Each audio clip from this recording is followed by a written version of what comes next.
Here's our top story. KTAR News, 92.3 FM, Arizona's news station. Hey, thanks for being here. Last time Chief Williams was here, the last thing I said to you, Chief, was I hope to see you again under better circumstances. It's nice to see your people with a smile on their face. Absolutely. So the smile is because we came to a successful resolution to a very violent act in our community, and I'm so proud of everyone who pitched in and assisted. Our folks didn't sleep for about 80 hours or so, and a huge thanks to all my peers across the state of Arizona and around the country for pitching in.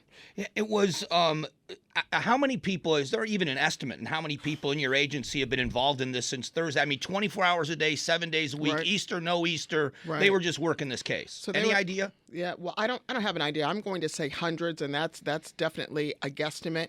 But what I will say is, Mesa PD, DPS, Yavapai County, U.S. Marshals, FBI, ATF, and then my folks, and I know I'm leaving some folks out, Scottsdale PD, just really stepped up and helped. So when we needed help in Prescott, we got the help in Prescott with Prescott PD and the Sheriff's Office. We're just blessed to be part of this law enforcement family.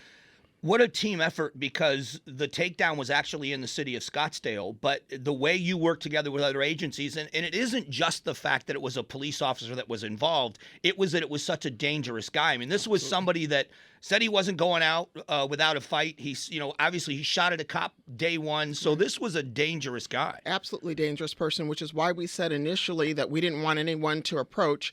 But what I love about those of us in law enforcement is that in spite of the risk and in spite of the challenge, we knew we had to bring justice, not just because a police officer is a victim, but because the community was at great risk. When you look at the community support, you were getting tips from people from just shortly after it happened the whole time. So we talked about the bloodhounds in your agency, but they were on the trail of this guy the whole time. He just was one step ahead for a short time until you finally got him. Absolutely. So the bloodhound word is Mike's word. That's not Jerry's word. But I will say that we have tenacious individuals who realize and know that time is of the essence. And in spite of a holiday weekend, in spite of a faith-based weekend, they're going to put their heads down and they're going to get the job done. As you look at my team standing here with me this morning, we're all a little bit tired, but we're so entirely grateful for all the work everybody put in. And as leaders, as everybody here in the room, as leaders in the agency, you have to look at the work of the people on the street and be so immensely proud of the professionalism, because anybody else would be out for blood, and you made sure you did everything you could to make sure it ended peacefully for everybody involved, including this guy. Absolutely. And so eventually we'll be able to listen to in its entirety the radio transmissions of our SWAT team working their way through getting Cowan into custody. And I'm baffled and amazed about just how focused they were and how professional they were. And that's really the epitome of the Phoenix Police Department. When you look at us and our work product, in spite of what people say, at the end of the day, we do great work. What kind of condition is he in? Do you have any update on his condition at all? So it's my understanding he was injured. He did have some gunshot wounds. We're not really certain how many. He was transported to a local hospital, and once they release him, we are going to book him, and we're going to use the officer who was shot, her cuffs, to take him into custody. This story is a fantastic story. So you are giving the cuffs that were put on him to her. We're using her handcuffs to transport and use them to transport him, and she'll always have that. That's something that our team and our folks, I can't take credit for that. Our team and our folks thought about that when Tyler Moldovan was shot, and we made a secondary arrest. We used his handcuffs to handcuff that individual. So it's just kind of showing our respect and showing the person who was the victim that this is your arrest. And this has to be a feeling of satisfaction, but it's not over. There's still an investigation to make sure that this guy pays for this crime. Absolutely. So it's still an active and ongoing investigation. We're going to continue through the process because we do know that Cowan had assistance and help. And at the end of the day, if you're a victim of a crime, whether you're a blue uniform or a community member, we want to make sure that we really tie this up in a bow and make the case. Let's talk about the help that he had, because someone had to rent the place he was in, because he certainly couldn't do that for himself. So he didn't have just a little bit of help. There were people actively helping to hide him. Absolutely. And so, again, thankfully, we talked about the tips earlier. Thankfully, community members saw what was going on and called in those tips. We can't stress enough how much we need the community to be the eyes and the ears when we can't see and do things, because people will talk to you, Mike, and they won't talk to anyone in law enforcement. So thank you to whomever called in, whether your tip led us to Kim or whether your tip gave us some more information to follow up on. We thank our community members for that. Now, the people that helped him, will there be legal ramifications for the people that assisted him? Absolutely. To what extent, we're not certain, but as soon as the investigators get that information, we'll have one of the PIOs come back in studio and push that information out. Obviously there's going to be a time of a debriefing on all this. You're going to talk with your people. Have you had an opportunity to talk directly with some of the people that tracked him down, and what did you say? Awesome job. I'm so proud of you all.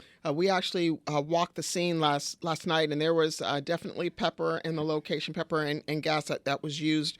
But again, instead of focusing on that, I really want to focus on the tenacity of the men and women who worked that scene, from SWAT to the crime lab techs taking pictures to all of our partners in law enforcement. You could tell people were tired. I could see the physical exhaustion on their face. But at the end of the day, they knew they had to finish this, and they knew we had to catch them. And they did. And I know we've talked about this before, but from the minute that this incident happened, your people went into motion to catch him. Yep. But at the same time, there was never a call for service that went unanswered in the city of Phoenix. Not. So cops were still doing their job for the community while other cops were working behind the scenes to get a cop shooter. Absolutely. And so what I think the mindset is of those folks who are answering those calls as the big case is being made is the fact that we all represent something bigger than all of us. We're heart and passion of servants. And when you call, Mike, regardless of whether or not we have a critical incident going on over here, you deserve to have someone to respond to that call, and that's what we do. And they have to take that job as seriously. So they're as responsible for this arrest as the people that put the handcuffs on. Absolutely. As a team. Absolutely. And all of our partners had helped out and assisted too. So I was getting a lot of messages from my peers across the country saying, oh my gosh, we're so happy that you all caught him. But again, a huge thank you to all my peers out there who stepped in, gave us facilities, gave us information, gave us bodies to look for him. We couldn't have done this without you. What is the condition of your officer? We know that she was taken to the hospital on Thursday. How is she now? How is she recovering? So great spirits, still in the hospital, still recovering. But we've all sent messages to her, and she's been responding to the messages. So get better out there, lady. How did she find out what was happening yesterday?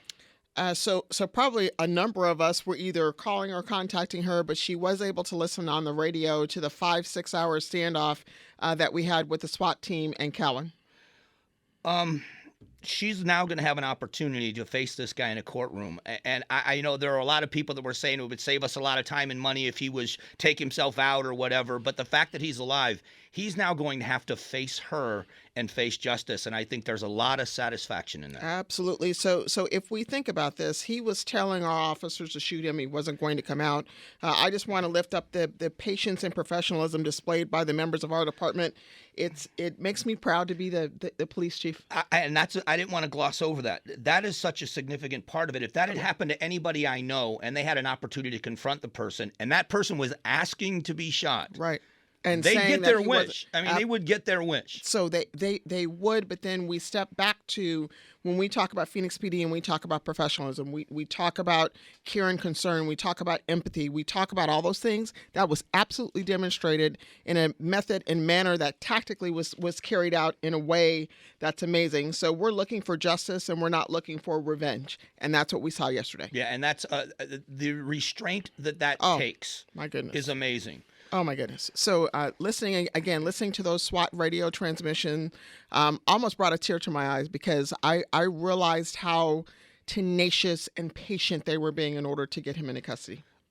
Let's talk about the agency moving forward. We've been chronicling for a long time staffing issues and things of that nature. Is there any improvement in that area? Because I know there were some pay raises, there are some signing bonus, retention bonuses. Are you starting to see some improvement in that area? Great question. So absolutely we are. So we're starting to fill classes more. We're getting more inquiries from people who want to come in, but keep in mind too, with the benefit of mayor and council's approval, we're looking at the civilianization side. So we're really trying to rethink how we're going to structure and staff our agency, utilizing every resource possible. Are you still searching outside of Arizona? Are you still doing active searches anywhere else in the country to get officers in? Absolutely. So anywhere and everywhere we can find folks, we're definitely looking for people. And in spite of some of the criticism that our department has had, we still withstood the criticism. We continue to work. We continue to be professional. And that's a sign of Phoenix PD. I would think that, and this is just my perspective, I would think officers around Arizona or around the country that see what happened in this situation, the professionalism, the way it was done, Yes. the coordinated effort, Yes. that would attract someone that wanted to be, people would want to be a part of an agency like this. And definitely after an instance like this, we may see an uptick in people who want to apply.